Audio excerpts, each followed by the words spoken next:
Welcome again to Tecnologías. In this video, I am going to show you how you can change the name of my Facebook. The first thing we're going to do is open the Facebook application, and when we are here, we will go to where ProLife icon appears and to the slice here and configuration of application, configuration and privacy.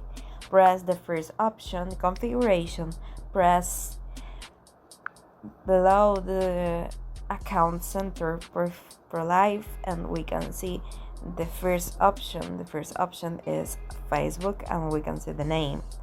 In the name, in my case, I change today. You can change the name, okay? For example, this for Donna's app. You enter your name, your last name, and change.